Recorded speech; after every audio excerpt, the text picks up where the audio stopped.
welcome back to another episode of On the Bench with Beaks. I am your host from Coast to Coast, Cody Beekman. This is episode number 39. I'm feeling fine. I've also got all these boys that I like to that like to sit on the bench with me. I've got Bryce McMillan. How's it going, everyone? How's it going? I've got Ross Moormeyer. What's up, guys?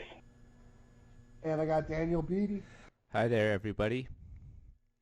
And today we are joined by an incredible guest. We have Dimitris Kalyvas. Dimitri, say hello to the fine people out there. Hey, everybody. Thank you very much for inviting me to your great podcast. Oh, no, it's our pleasure, man. We're excited to get going, so let's get into it. So, on our podcast, Dimitris, we really just like to gather new perspectives of hockey, and we had the honor of having Marcus on our last episode, and he's he spent a lot of time bit of time down in Greece playing hockey, and I believe that's where he met you, and he's only told me so many incredible things about you and what you're doing with Greek hockey. Let's take it back to when it first began. When you were born in Montreal, Quebec. Montreal, yeah. But you moved to Greece at a very young age. Can you tell us how you started playing hockey and just your humble beginnings?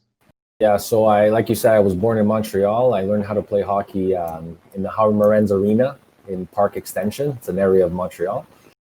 And at the age of 15, my parents, they're Greek, my parents, so they decided to move back to Greece. And yeah, so a new life started for me. As you can understand, the teenager that's leaving his life in one country and needing to start all over again, I didn't like it. But thank God there was hockey in Greece at the time, back in the late 80s. And yeah, that's how my hockey career started in Greece, by moving there and being part of the hockey community that already existed. Now, can you tell us a little bit about that hockey community at that time? Because I know that the Greek hockey program actually started around like 1982, 1985. So can you tell us just like what the hockey community was like, and especially compared to the Montreal hockey community? It doesn't compare. We had one rink. Actually, we had half a rink because it was small inside. It was like a 3-on-3 rink, so that size. And there was only one rink in Athens at the time. And there was a lot of kids that had moved back with their parents that lived in Soviet Union or Czechoslovakia at the time, Canada. So there was a lot of people moved back to Greece at the same time.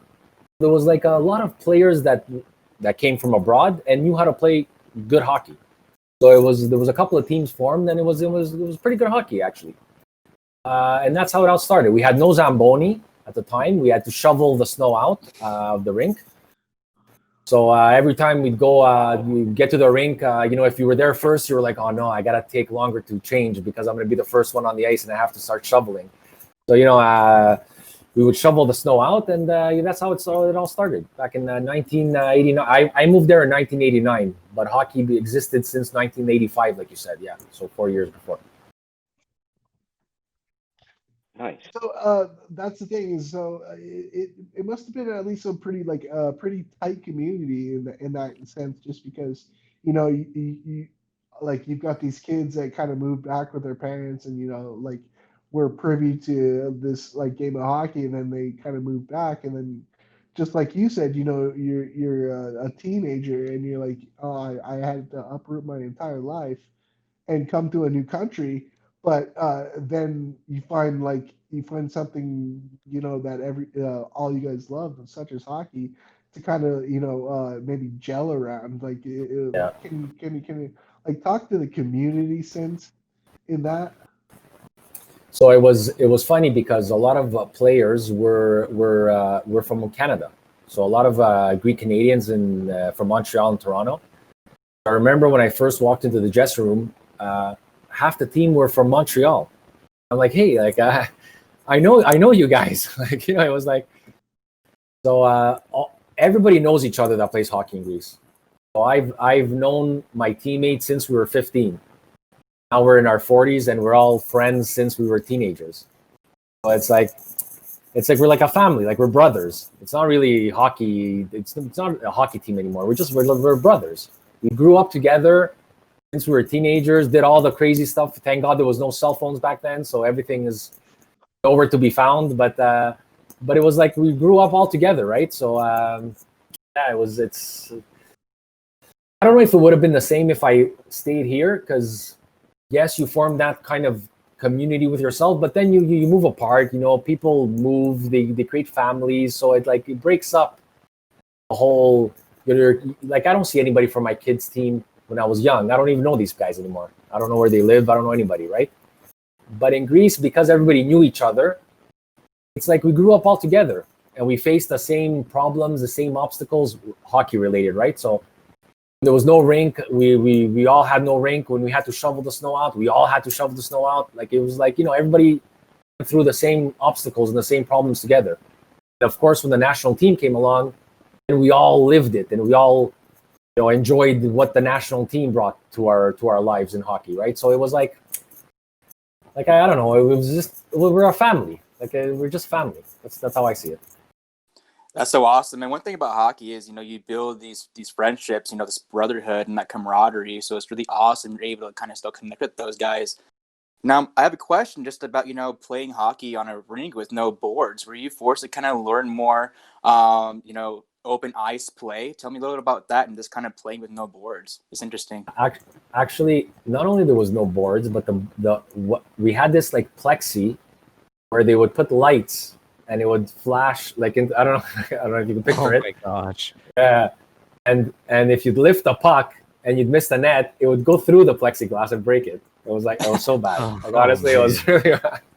Yeah, it was bad. But it was the one thing that we lacked as a country when we went to play international is the fact that we learned how to play in a smaller rink and with no good boarding and no Zamboni. You can't really compete against countries that have a regular size rink. They have the boards, they have the Zamboni.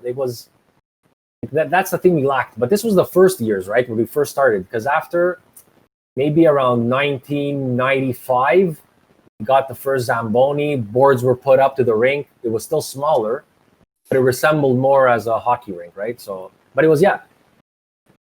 Sometimes if you get hit, you'd go over the board. So you have to learn how to play. You put your head up all the time, never look down, because, you could get thrown over the boards at any time, right? So yeah, you start to learn how to play the sport differently. It probably makes your shot a little bit more accurate too, because you don't. That's true. That's true. That's true. Whenever you hit I remember whenever we hit the boards and break something, everybody would turn around to the guy shooting, and we're like, "Watch out, dude! What are you doing?" So it was yeah, you have to make sure the shot was accurate. Again, seriously, man, we just fixed that one. Yeah. The rink was privately owned, so anytime we broke something, we had to pay for it. So it was, yeah, good old days. Oh, absolutely, yeah. So let's talk about world championships and stuff, and when it was known that you guys were actually going to start competing, what was that like? I mean, just coming from based small beginnings, to find out that you are going to start playing teams on the world stage, how did your guys' mindset change from just well, yeah, this is hockey in Greece, and now it's hockey on a world stage, well, tell us about kind of going through that change. So there was two big eras of Greek hockey. There was the 90s, the early 90s, where we first started playing hockey internationally. It was the first men's national team was in 1992, where we won the bronze medal in the Pool C of the World Championship. And then we played a couple of more times, but that era stopped in 1999. So it was 1992 to 1999, where, as like you said, we went from shoveling snow to putting on the national team jersey and traveling to South Africa and Turkey and Luxembourg and all these places to play hockey. It was surreal at the time, right? Anyways, it was it was a crazy feeling. Playing for your country, because in the IHF, when you win, the national team anthem, not the national team, the country anthem is played. So you win. In South Africa, a lot of Greeks were in the stands. So when the national anthem was playing, all the Greeks were singing. It was like, oh, that's so cool. Yeah, it was crazy. So that was the first era. Then there's a second era in 2008, 2013. Between these two eras, there was nothing. There was no rinks. There was 7 and 8 years of no hockey whatsoever in Greece. So these are the two eras that we had. And that's I just kind of want to just maybe shed a little light on that. How come there I read that the IIHF banned Greece for a bit. Is that the area you're talking about? I don't want to use the word. We use the word ban, but it's not really a ban because the IIHF has the rule where you need to have an Olympic-sized rink in your country to play. Yeah. If you don't, you need to have the rink. You need to have a league in the country. We don't have an Olympic-sized rink. We have a smaller one, a 3-on-3 rink. He gave us a couple of chances. It was the same excuse in '99, the same excuse in 2013. We never got an Olympic-sized rink, so they told us, sorry, but we know you have a national team. We know you have league teams, but sorry, no rink, no world championship. So they basically stopped. They didn't allow us to play anymore. So. Even though we have a national team, but we had to stop playing. That's not fun. And so So you had a big hand in bringing the national team back around 2000. The second time, yeah. So can you tell us how you went about doing that, and what you had to do to bring hockey back to World Championships back to Greece. So I've never said this story before, but I'll share it with you guys. I've said it between my friends, but never. I'll say it anyway. So, like I said, in 1999 till 2007, there was no hockey in Greece. All the rinks were closed. Basically, nobody was playing. There was a bunch of us, like maybe 20 friends, who would travel to the Czech Republic every 6 months and play hockey. So we would board a plane. We would pay ourselves. We would go to the Czech Republic for 2 weeks at a time, just play. Rent the rink and play games, play tournaments, and that's all we did for like 7 years. But our federation still existed, right? The hockey federation in Greece was still around. They would go to the IHF congresses. They would go to the semi-annual congress. They would go to the World Champs as members to watch, right, and take part. So in 2006, I was at the federation for a meeting with the president, and they were supposed to go to Latvia, to Riga, for the Congress. I think it was the IHF World Championship at the time, 2006 in Riga. It was the year that Crosby was playing, Ovechkin, Malkin. It was that year. Anyhow. So they had a meeting, the members of the federation, and the president was going to go on his own. So he turns to me and goes, "Hey, Dimitri, you want to come along to Riga? There's nobody else from the federation that wants to come." I'm like, "Yeah, sure. Of course I want to come to the Congress, right? I want to get to see Crosby and these guys play. Yeah, I want to come." We go to the Congress, and as I'm sitting in the Congress, one of the IHF members talks about Mongolia that are trying to keep hockey alive in their country. So they're making an effort. They're trying. They're playing in a smaller rink. And I thought to myself, hold on a second. Us Greeks, we travel to the Czech Republic. We pay out of our own pocket. We go play in tournaments.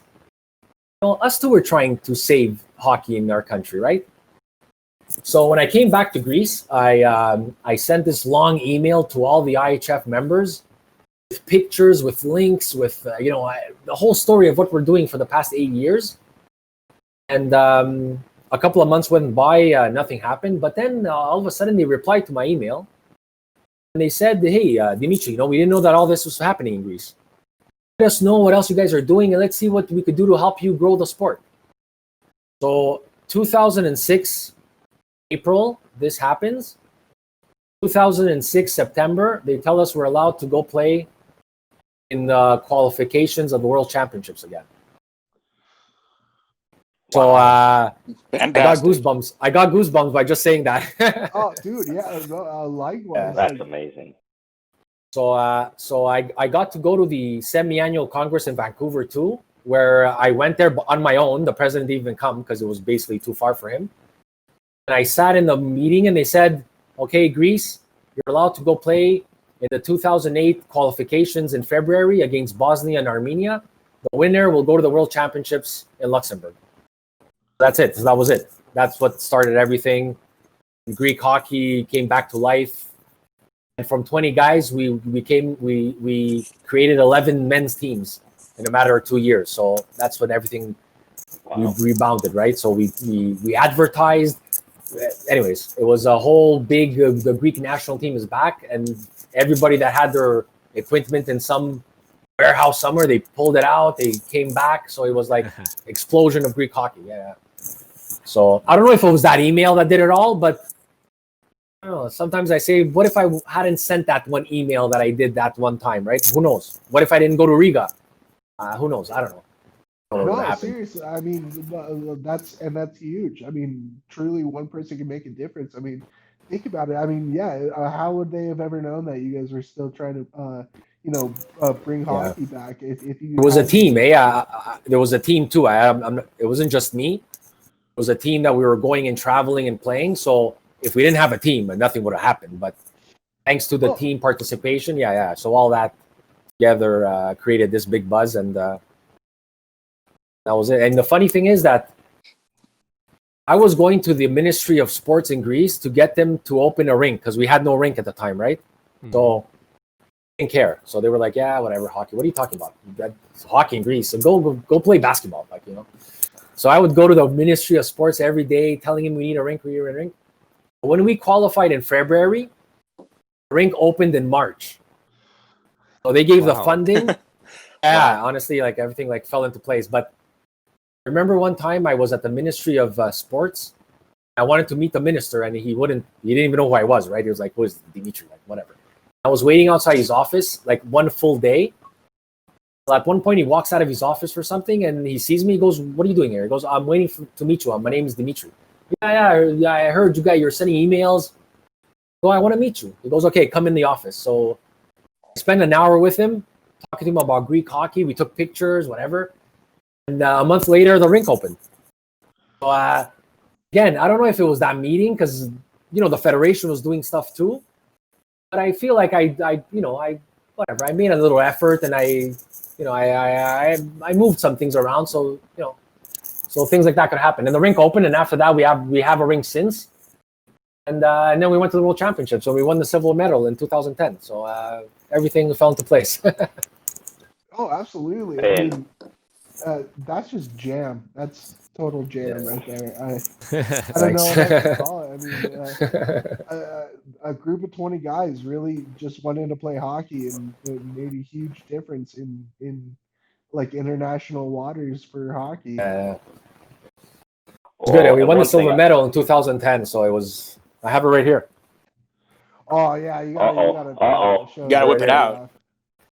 Ta-da! That's cool. Awesome. Well, and then having all that happened, Dimitris, and then going and winning the silver in the IHF, that had to be just kind of one big thing after another. And the sky was the limit. I bet it felt for you guys. But you know what's funny? That the 2010 World Championship was supposed to happen in Athens. We had a facility because it was after the Olympics. The Olympics in Athens, the Summer Olympics. There was a lot of venues that were not used at the time. So one of them was given to us, and we opened an Olympic-sized rink for maybe a year. So the World Championships of 2010 was supposed to happen in Athens. For some reason, I honestly don't know what happened, but they withdrew the funds. The Ministry of Sport withdrew the funds maybe a couple of months before the Worlds. So we kind of canceled it. Wow. And Luxembourg luckily took over and said, okay, we'll do it in Luxembourg. And we won the silver. So if the World Championship would have happened in Athens, maybe we would have won gold. Who knows? Maybe not, but Yeah.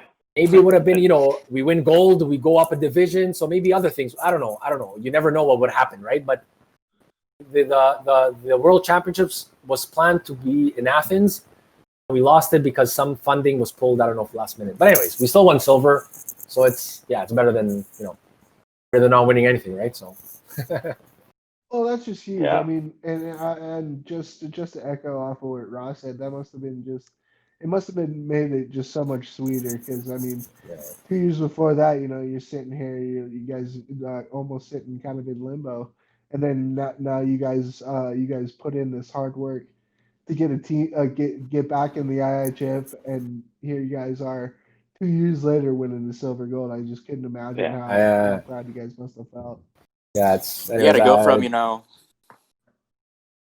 essentially the very where you were, and now you are at a championship game in such a small amount of time. That's a pretty big accomplishment. We were playing in Czech Republic in rinks that had no walls, like the state they were playing in, because we were playing in these villages. I remember one rink, it was so cold, there was one wall was missing, and it was so cold. And a year later, we're playing in the World Championships, playing for the gold medal. Like, it's just surreal. Like, you can't even explain it in words. Anyways, yeah, it's crazy. No, that would definitely be nuts. And then, as you said, if it was still in Athens, oh God, that would have just added to that, man. I mean, you're playing there, your home country.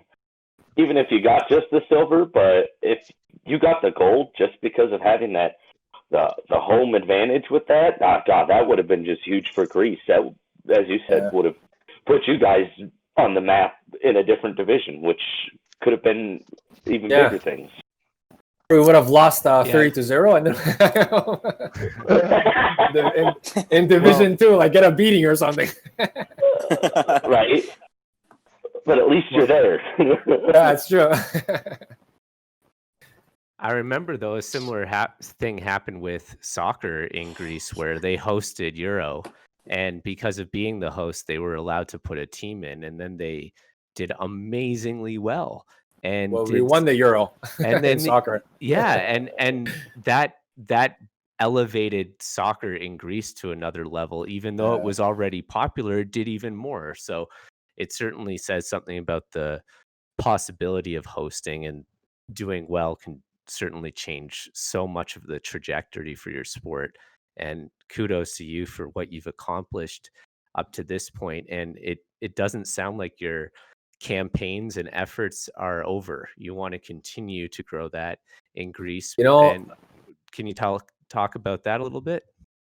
So I sent a proposal to the IHF maybe 2 or 3 years ago, maybe 2 years ago.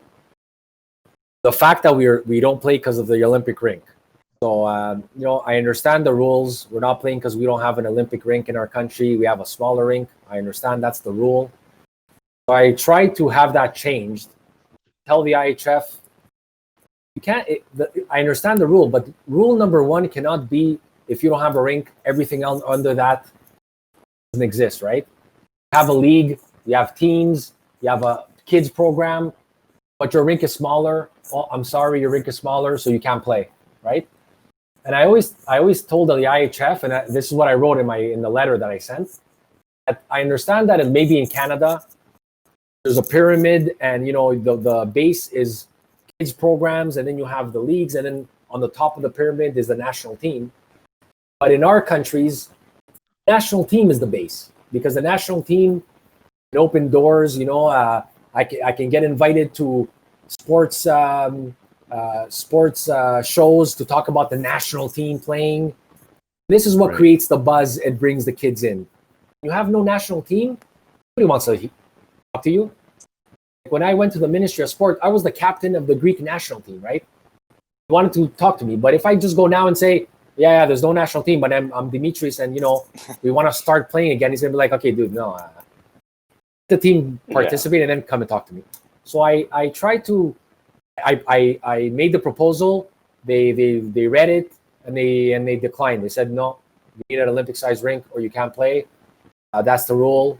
Everything else doesn't matter unless you have the Olympic size rink. So since then, I'm still trying, but as years go by, my hopes of bringing it back fade away. To be honest, I hope I never quit because I'm still trying. But when you don't have the IHF supporting you, and you don't have the federation really trying, how long do you keep the fight, right? So I don't know. A little bit of fight left, but not as much as I had in 2006, and I was younger too back then, right? So yeah. So. Anyways. So, what can we as the hockey community do to help? So, when I moved back to Montreal, right? I was living in Greece, and in 2012, I moved back to Montreal because Greece had a financial crisis. I said, hey, let me move back and see what's going on. So I moved back. I really thought that the Greek community in Montreal would help more with Greek hockey, but it didn't work out that way. So, but if you ask me what we need in Greece is funding for an Olympic size rink. Nothing else matters, the IHF, unless you have the Olympic size rink. I could have a rink, I have no teams, I'm still going to be able to play on the national in the IHF World Championships. I'm not going to say countries do that, but I can tell you that if I had an Olympic size rink, I could have a team playing with just one team. No leagues, no junior hockey, no kids hockey. One team, I'd be allowed to play. So Olympic size rink is the thing that Greece needs. If there's funding, if somebody wants to invest their money to do it, that's what hockey in Greece needs. Olympic size rink.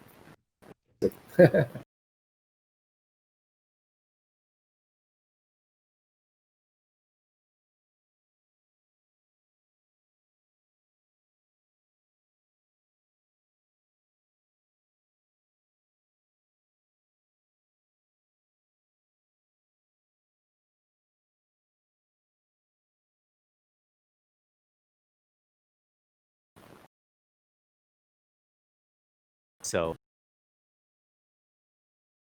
what you have out there that we can just do, so we'll make sure to include those links for our listeners to be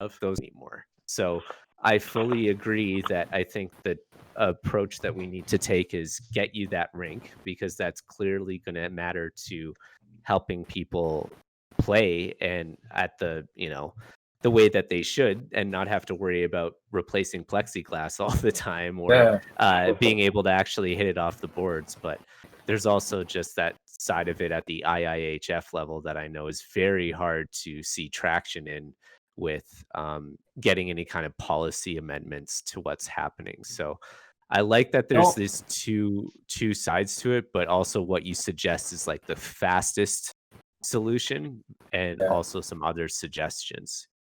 Like, I understand the rule, and like I said, I respect it, and it's the rule. When I wrote the letter, I explained to them that, look, I understand if we had a rink, we had a smaller rink and nothing else, I agree. Like, you have nothing else, you just have a small rink, a couple of people that play scrimmage hockey. I understand, you can't play internationally. But if you see that you have a smaller rink, you have a men's league, a junior league, a women's league, a kids league, and all that's missing is, 10 meters of ice. You could bend the rules a bit.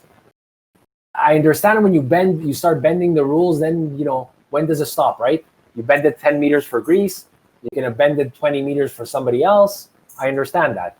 But it's a shame because when we got banned in 2013, we had a team, we had like a league, and now there's nothing. Everybody just quit. There's still hockey in Greece and people play. There was a nosedive. We had 11 men's team. Now we have 4. So Wow. did your banning really help us pressure our government to open a rink? Did you really? You didn't pressure anybody. You just made hockey players quit the sport.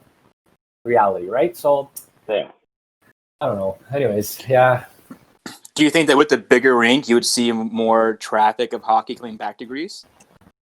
Well, if we had an Olympic-sized rink, the first thing that the IHF would do is let us participate in the World Championships. So that's the first step.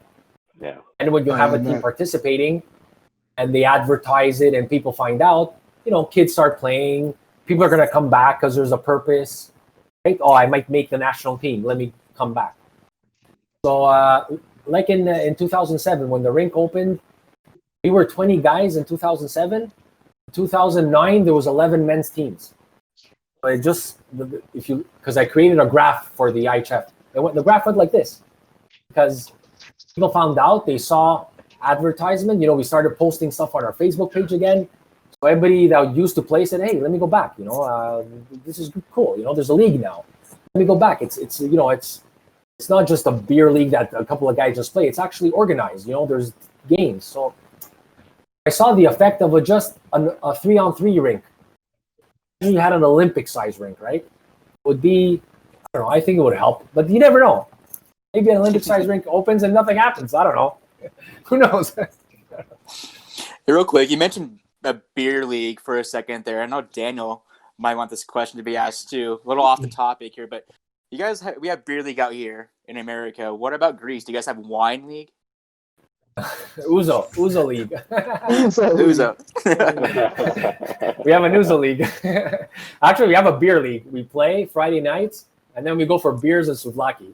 That's every Friday night. There you go. There you go. I have another very stereotypical question. Instead of targets, do you guys just throw plates in front of the net and try to shoot those? That's a good one. I never thought of that, actually. Target practice. We take things for granted in North America with hockey and our rinks because, honestly, having to shovel snow, being many years without a rink and having to travel to different countries. When I came back and there's a rink in every corner, and most of my friends that have kids don't even take their kids to hockey. I'm like, how can you not take your kid to hockey? Take your kid. Oh no, he plays soccer. Take your kid to hockey. So yeah. So I think we take it for granted a bit in North America. Yeah, and that's a huge thing too. Is that a lot of people probably, especially in Canada and North America, don't realize that other countries who are trying to be known as a hockey playing country don't have to go through that kind of stuff. And I think just like getting out there and kind of maybe talking about it, raising awareness, is absolutely necessary. Especially. Isn't one of the goals of the IHF to expand hockey across the world anyways? And the fact is that awareness is key, and I think what you're doing is great. And it's so sad that that the IHF is just so steadfast on this when it's clear that hockey is a growing sport in Greece. And other countries such as that, just the fact that they don't have the funds for the rink it seems almost criminal to me. Look, I don't want to say anything bad about the IHF because they gave us many opportunities, right? They could have easily said in 2007, no, you have no rink, you can't play. They gave us a chance, right? So I don't want to say anything bad. I just think that they're a little strict when it comes to that one specific Olympics. Well, it could be an NHL rink too. It doesn't have to be Olympic, right? But I feel they're a little too strict when it comes to the rink because the rule goes like it's like a flow. Do you have a rink, Olympic size? No, it's over. You can't play. What about, you know what I mean? Like there's so many other stuff. Anyways. Yeah. And then, do you have all? all the other things as well. So. Well, there's many factors here, and you're touching on it a little bit, Dimitris, with how we're privileged with the accessibility to many facilities. And in Greece, I know that their economic situation is similar to other places in the world that have been affected by COVID and previous to COVID. But Greece, particularly historically over the last 10, 15 years, economically has seen a lot of hardship, and they are recovering, but it's not as quickly as anyone would like. So, the other solution here would be ignorantly saying, why doesn't Greece just fork over the money and allow for these rinks to be played in? But as much as I understand Greece wanting to support sport in general, I mean, again, this is the birthplace of the Olympics we're talking about here. There are a priority of matters that the government sees, and it's also just a little bit interesting. And to me personally, and everyone on this podcast who's a hockey fan, that hockey isn't on that priority list of things, because the short-minded sight is that that's just an ice rink. Not that's an ice rink that brings people lots of joy and happiness and grows and brings a community together and forms friendships and bonds that I've had for 25 years, et cetera, that you're talking about. So that's just an observation, but a direct one of what's happening right now with the situation. And I wonder if there's anything you'd like to add to that comment. No, I agree with you, like 100%. Agree with you. Unfortunately, we can't expect the government to do anything. They're going to support the sport, like they support every other sport. When it comes to facilities, it has to be privately owned, privately run, everything private. And I really believe that if there's one Olympic rink opened in Athens, not only will hockey grow in the country, but I'm very certain that Greek Canadians and Greek Americans maybe don't make the NHL, come and help by playing hockey in Greece. There's a professional league as a stepping stone to go play somewhere in Europe afterwards. I don't know. There's so many possibilities. Like Italy did it back in the 80s. They created a league, and Italian Americans and Italian Canadians moved to Italy. They played professionally. So that's how Italy hockey grew, and they played in the Olympics and everything, right? So they brought people that couldn't make the NHL, moved to Italy, played professionally, and they grew the sport. I really believe that if there's this one investment, there's so many possibilities, from the friendships that are going to be formed all the way to, I don't know, who knows, participation in the Olympic Games one day for Greece. Who knows, right? Possibilities are endless. So unless it happens privately, it's never going to happen. That's what I've learned. I've tried all these years. The government's never going to invest money in the sport of hockey. Ever. At least in the facilities. I mean, I can empathize with the effect a rink can have. I've moved around a lot as a kid. I've gone to different places. I've been lucky enough to join friendships through my ability to play hockey when I was in Australia. Again, half of those rinks were filled with expat Canadians and Americans, and that's fine too. We need to know where some of our culture lives abroad. But then there's this desire to want to do more. And I was pursuing the Commonwealth Games just because that was an ability for me to play for Australia to then represent country on like a national level.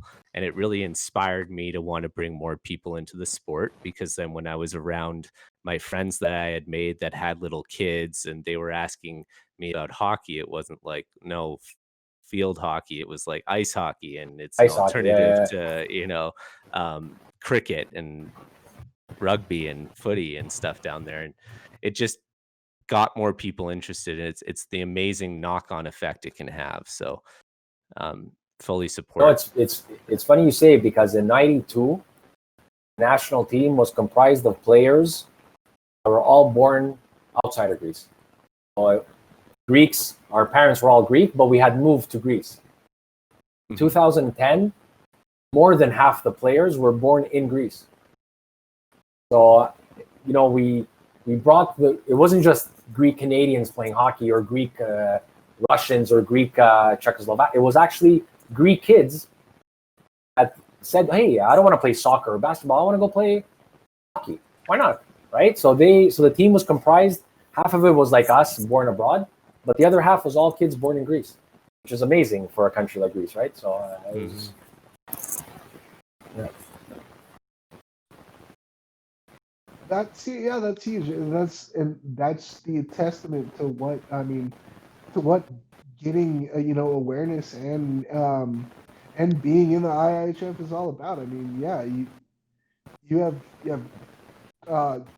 first go around, maybe not so much actual Greeks that were born there, but now you look around, there it is. More than half your team is actual Greek-born players. And all the junior teams we have now are all kids born in Greece, right? We have like maybe 5 kids teams in Greece right now, and they're all Greek kids born in Greece, all of them. So yeah, just a shame that if it just dies down because of IHF participation, it's gonna be like just bad, right? All it took is for the IHF to just bend the rules, and you never know what could happen. But, the rules are the rules, so respect the IHF. Tried. Fair. Well, I mean, I think you've got 4 new believers definitely out of us, man.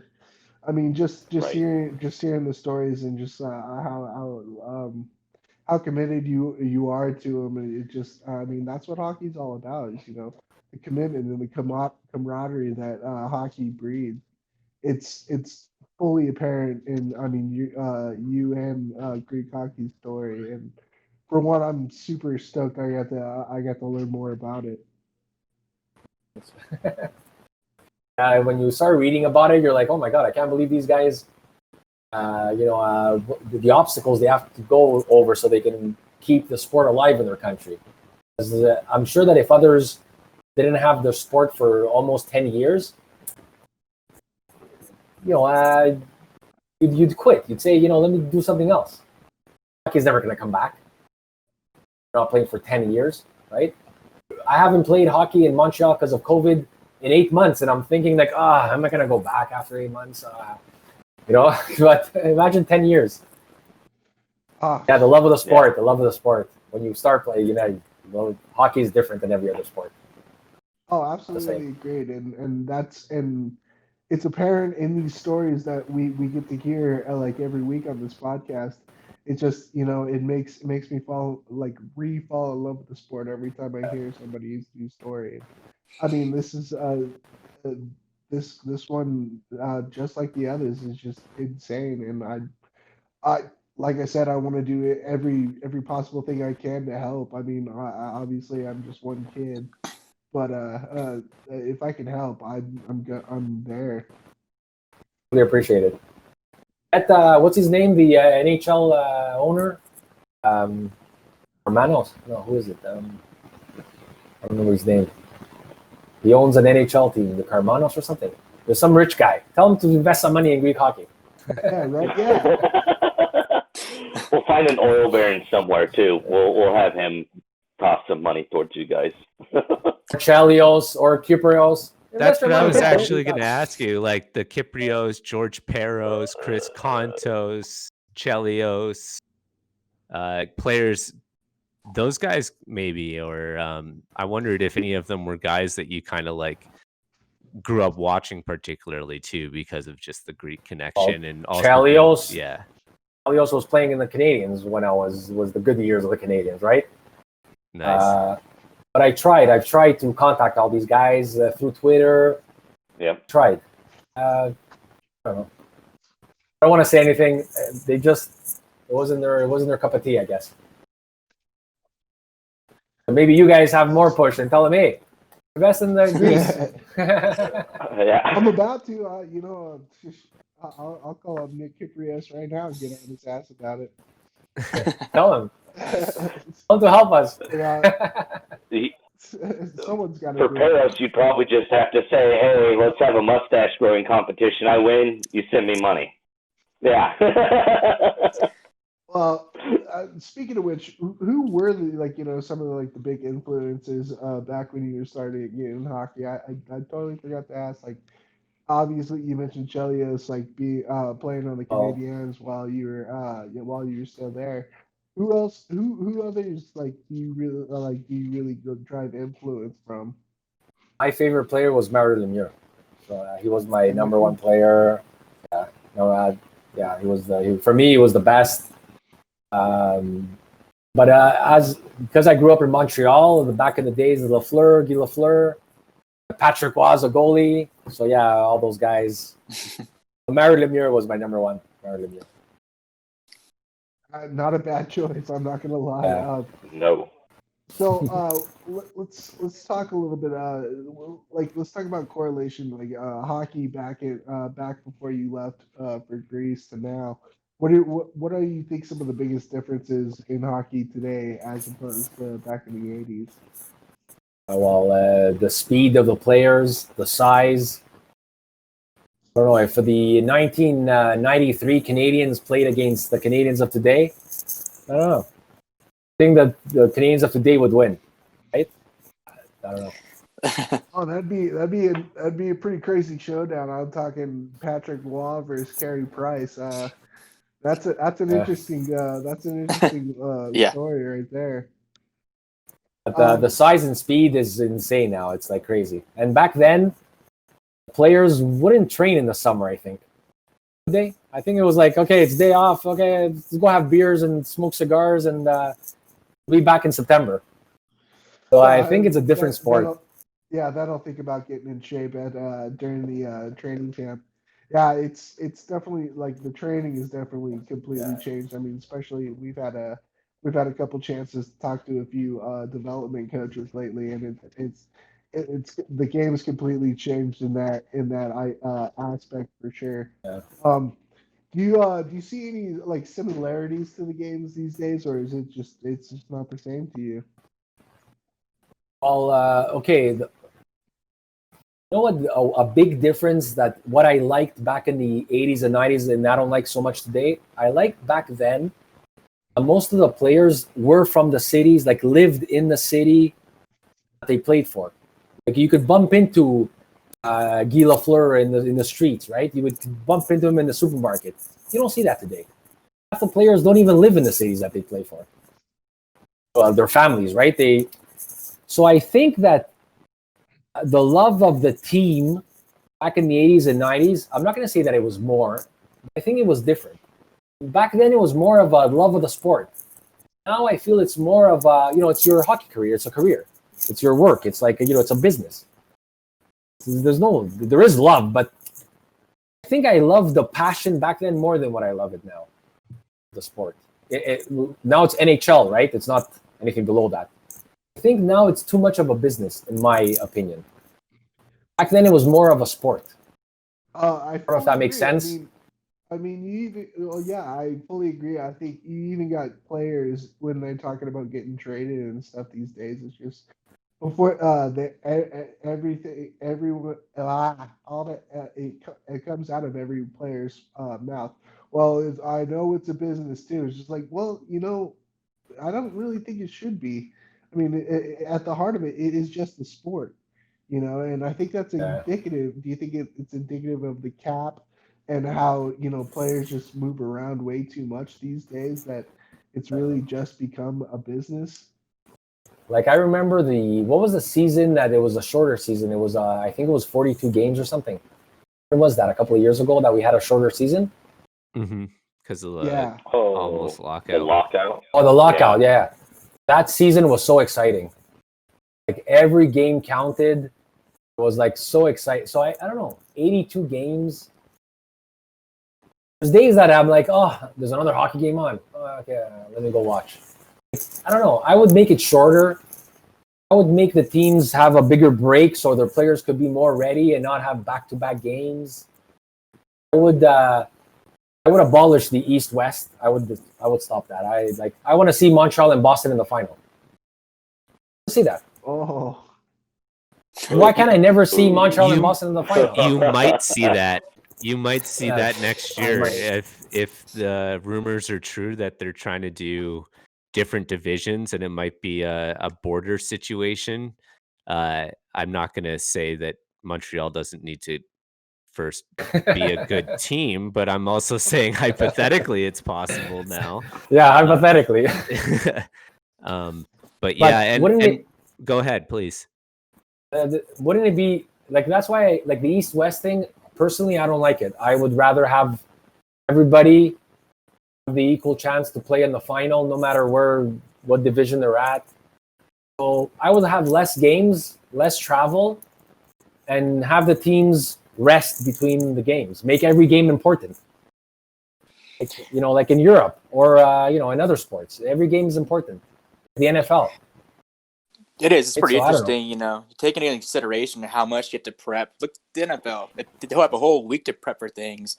And this schedule, you're playing every other day or back to back. It's kind of hard to prep. It's just kind of like, all right, we have one game down, now it's on to the next. There's really no prep. It just kind of, you have a game plan and you go with it. So I can see how the game is kind of scattered a little bit during gameplay. And some people say, yeah, every team has back-to-back games, but it's true. But your back-to-backs might be against teams that are contenders of the Stanley Cup, and somebody else might be with teams that are already, they don't care, but they're not going to win anything. So I don't know. Sometimes I feel like give the team some time to prep, to rest their good players. Get them. You know what I mean? So I don't know. This is just me, right? Other people might disagree with what I'm saying. So. Oh no, that's what we love. Perspectives of hockey. So I gotta ask then. So you might. So were you a fan of the play-in round of this past playoff? Do you think that you could see a little more ideas like people maybe wanting to switch to that to where you have that 5-game play-in round for French teams? The way it was last year and with the COVID stuff. Oh yeah, after the COVID break, and then how they decided the playoffs. Do you think that might be a more interesting way to go about playoffs from now on? You know what? At the beginning, I was like, okay, I'm not going to watch this. But of course, I watched it like everybody else. I don't know. Like there were days I didn't like it, and there were other days I was like, okay, this is pretty cool. I don't know. I'm like 50-50. I haven't decided if I liked it or not. I don't know. I think I'm too used to the classic way. So. But I thought I found it pretty interesting. I mean, just especially for the French teams. I mean, that's how your Canadians got into the playoffs. I mean, so you can't hate on it too much, right? I actually thought, you know what, when there was a list of experts. They all said that Montreal's not going to go to the next round, and they went. I was like, okay, so the experts all said that Montreal's going to lose in the first round, but they actually went to the second round. This is interesting. So yeah, anything could happen. But I don't know what the best system is, to be honest. I sometimes find it unfair for a team that finishes first that plays against a team that finished third, and they get kicked out, and you're like, okay, that was unfair. Like, what do you expect to happen? Yeah, but I don't know. Yeah, so other times I say it'd be better if the team that came in first had the first round not play, just go through the first round. But then you're sitting for like almost a week. Is it better for your team to be not playing for a whole week? So I don't know. So many solutions, so many options, and so many opinions on how you could change the playoffs in the league. Well, that's why we sit around and talk about it all the time. Yeah, that's true. Honestly, this podcast probably wouldn't exist without it. Well, Dimitris, I really appreciate you taking time out of your day to come and talk to us. Like just like I said, I'm once again just feeling reinvigorated for the love of the sport that we all have been so lucky to grace our lives. And uh, can you tell us where we can find social media like the petitions or anything to do to help out or anything like that before we sign off here? So we have our website. It's icehockey.gr. We have our Facebook page, Twitter, Instagram. So we have all the social media, well, the top ones. We post pictures. We try to create awareness. We started a petition a few years ago, but I honestly I stopped that. I don't know. I didn't feel like with the problems that Greece had, I didn't feel like asking for money for a rink was the proper thing to do. So we started it, and then we just said, you know what, people don't have money to feed their kids, or we're asking for a rink. Let's just stop that and figure out a way to get funds a different way. So we're not doing a petition, but we're creating awareness, and hopefully somebody, maybe a former NHL Greek player or some healthy Greek Canadian or Greek American would love to invest in our sport. We're more than happy to accept anybody that wants to help us, and hopefully that day happens soon. Cool. And you got anybody you want to say hi to out there? I want to say hi to all the hockey boys playing in Greece. The Iptamini, that's my team. Athens Iptamini, the Albatross boys. Big hi to everybody. I miss them, and hopefully we play hockey again soon all together. Beautiful. All right. Daniel, you want to start our shout outs real quick, bud? Here to that. I thought that was awesome. And I just want to say thank you so much for coming on and explaining what it is that you're working on, and also taking us through your love of the game. So thanks a lot to you, and I'll turn it over to Ross. Yeah, no, it was very educational, enlightening, learning the different facets, because it's almost the same sport, but it seems like it's night and day difference over there because you guys don't have the resources. And I mean, it was brought to my attention, and hopefully we can bring it to a lot of other people's attention too, because I would like to have Greece have an actual international team. I think that would be fun, having, the originators of the Olympics still in the Olympics and playing on the main stage and everything. So, but yeah, other than that, friends, family, thank y'all, and all of our fans as well. Bryce? Of course, that was a great perspective. Thanks again so much for coming on. It was awesome having you. Of course, my shout outs will be my family, friends, and the usual My Beer Nation, and of course, Dog Nation.